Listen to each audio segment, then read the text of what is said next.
Sempre que pensem en cases de fusta, pensem en cases on només hi ha fusta, però la fusta pot conviure amb molts altres materials.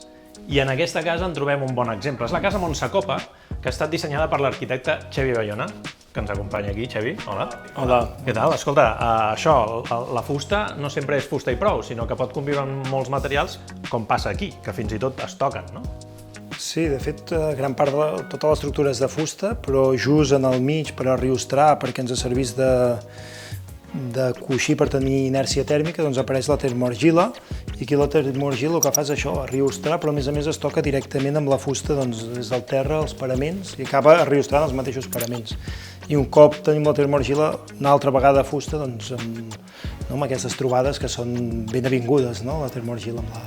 I per què la termoargila, per exemple, en aquest cas? La termoargila, precisament per això, no? Perquè era un material doncs, que tenia per un costat la plasticitat que té de poder tenir aquests elements, no? Aquestes línies que ens anaven bé i ens van bé per fora.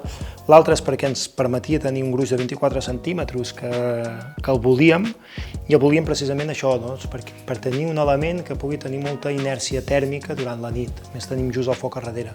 Tota aquesta casa, la fusta té poca inèrcia tèrmica, potser la mancança que té la fusta, i en canvi la termoargila ens fa de pila, de bateria tèrmica durant la nit, durant les hores, perquè aquesta casa pugui treballar i pugui tenir més inèrcia tota la casa.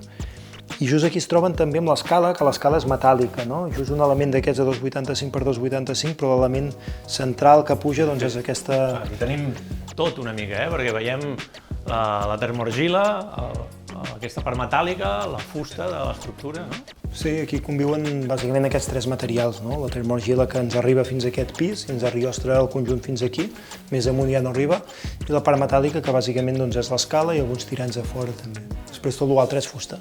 Inclús el passadís, que podríem dir central, doncs acaba tenint aquesta condició, aquí només amb una porta dalt doble, doncs de distribuïdor. Això és l'únic passadís que hi ha a la casa, que no és ni passadís, que és el mateix replà de l'escala. Per tant, és replà de l'escala i és distribuïdor, no? I amb un element distribueixes totes les circulacions. I això que dèiem, no es poden tocar sense problemes, no hi ha allò de dir, ostres, les dilatacions... Inclús, per exemple, aquí es veu el refundit, la viga aquesta tenim un refundit d'1 centímetre que ja ens hi placava l'últim escaló de la casa. Això ja estava fet a taller, això està fet ja doncs, en control numèric, i ja teníem la previsió d'aquesta petja que ens arribaria aquí, i teníem l'última petja, per tant aquí ja tenim el rebaix, es pot fer i d'una manera molt fàcil doncs, ja tenim l'acabat al terra. I ens anava bé doncs, per col·locar l'escala que se'ns recolzava aquí. Amb un encaix perfecte, diguem. Al mil·límetre, vull dir. Sí. Molt bé, doncs Xavi, moltes gràcies. Moltes gràcies. I seguim aquí doncs, gaudint d'aquesta mescla de materials amb la fusta. Molt bé, gràcies.